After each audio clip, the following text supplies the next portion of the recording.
Hello and welcome to iShare. In this short video clip, we give ordinary people the opportunity to tell how they go about sharing their faith. We're doing this in the hope that it might inspire you to do something similar from the ideas you see. For this segment of iShare, I'd like to introduce you to Marge Patterson. Hello Marge, how are you? Hello Brian, how are you? Welcome to iShare. Marge became a baptised Seventh-day Adventist at the age of 38, and she's given me permission to tell you that she's now 87. And for the last 49 years, Marge has been sharing her faith, sometimes in one way, sometimes in another way. Marge, would you like to perhaps tell us about how you first started out sharing your faith? Well, I became so excited when I learned some truths from the Bible that I wanted to share them with someone, and I choose to call on my neighbour, who at that time was a little bit reticent because I suppose she thought I was too bubbly or too anxious to share them, but she eventually stepped out and followed Christ. But I learned through experience not to be too anxious for people to take on what I'd already taken on. Do you have any method or way in which you intentionally lead people into conversation about things that are eternal? Well, for instance, if people might be complaining about the situation in the world today, yes, we can point them to, say, Matthew 24 yes, or Luke 21, and that it's already been told to us that these things can be expected. We can even share the book Noah with them, as he mentions the conditions of Noah's time before the flood. And this, in turn, can lead to a deeper conversation. You'll probably find people will converse with you freely, quite freely, on matters. Yeah. So creating conversations with friends and neighbours is one of the methods you use of sharing your faith, and that comes fairly naturally to you.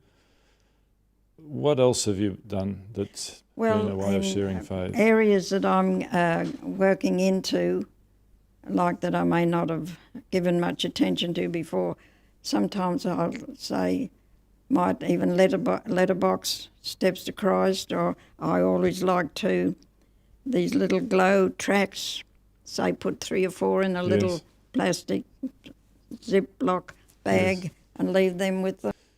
How do you make the step between handing out material in letterboxes and then perhaps making contact with people and having a follow-up discussion? Sometimes I meet the people, like, say, in the shopping centre or somewhere like that. Other times I just call at the door. I don't find it hard to call at the door. It's a case of finding them home to be able to speak to them these days. Yes, a lot of people work during the daytime, and night time's not a real safe place to go knocking on doors. And out of 10 people, how many positive responses would you get when you knocked on 10 doors?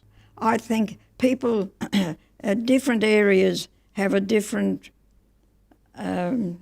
attitude, and I feel that in this area here, people are very friendly. Normally, there'd be 8 or 9, and the one that wasn't interested, well, that's their choice, and they have right of choice. Yes.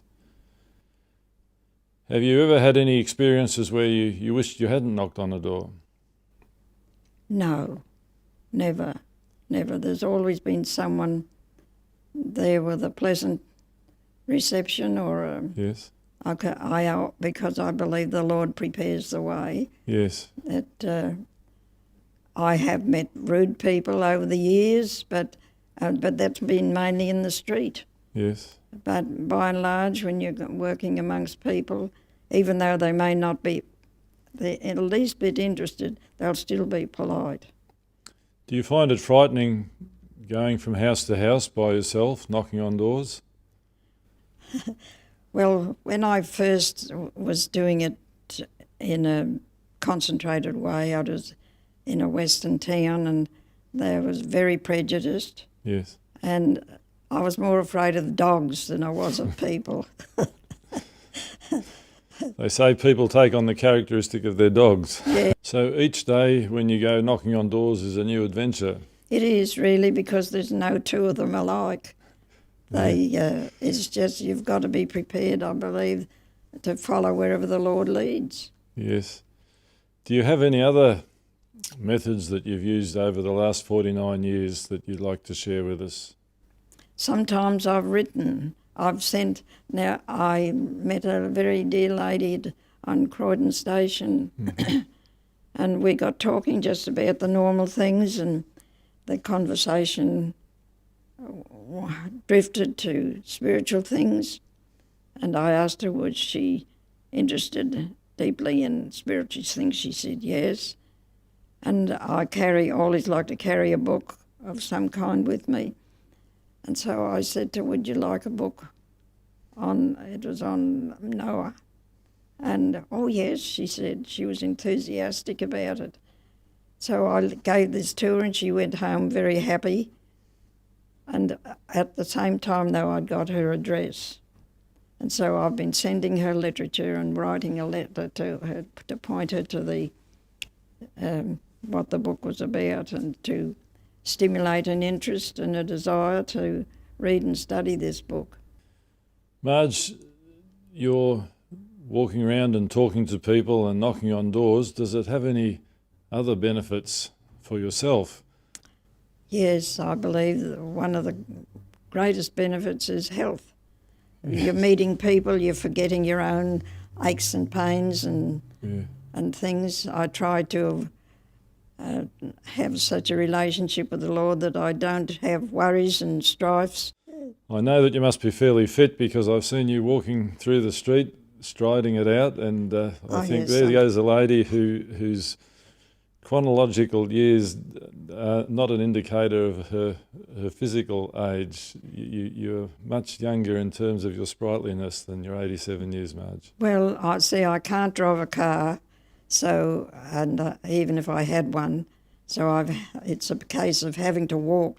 Well, I think you've probably turned the disadvantage of not being able to drive a car into an advantage for the way in which you contact people. You were telling me before that often just simply travelling on public transport provides the avenue for you to have that chat. Yes. Marge, do you have any words of advice for anyone setting out on a similar course that you've taken in terms of interfacing with people and opening up conversations and sharing your faith? I believe we should, the minute we open our eyes of a morning, we should commit our way into the Lord and have prayer and talk to him and get to know his purpose for us. Oftentimes I've gone to bed thinking I'll call on so-and-so tomorrow, and I'll wake up in the morning being impressed to call on someone else. And I spend time in his word. It's very important, as we have our breakfast, so we need our spiritual food. And then be guided by what he requires of us. I think it's important to be willing to obey him. Marge, I think probably you're not a person that keeps statistics. No. But would you have any estimate of the number of pieces of Christian literature that you've been able to give as gifts to people? Brian, I wouldn't have the slightest chance. No. Now, giving away things has a cost to it. How do you afford all the pieces of Christian literature that you give away? I was brought up to be very strict over finances. As you know, I'm a pensioner, but I live a simple life. I don't believe in too much. I don't believe in extravagance, and I don't believe in unnecessary frills in life. And I've never yet been in a situation where I've been in need. I've always had a roof over my head. I've always had enough to eat. Mm-hmm. And I think careful planning of our meals and our lives and the way we dress, I believe the Lord rewards us through providing our every need. Marge, I'm sure he will. And thank you very much for sharing your experiences. Thank you, Brian. On iShare today. Thank you, Brian. God bless, and we hope you have many more years to give out literature. And I hope to be live when the Lord comes. When I'm that way, I mean, not to have gone to the grave before he comes. Yeah, I'd that's love going to see be a it all. tremendous experience for those who have that privilege. It will be, yes, yes. Thank you, Brian. God bless.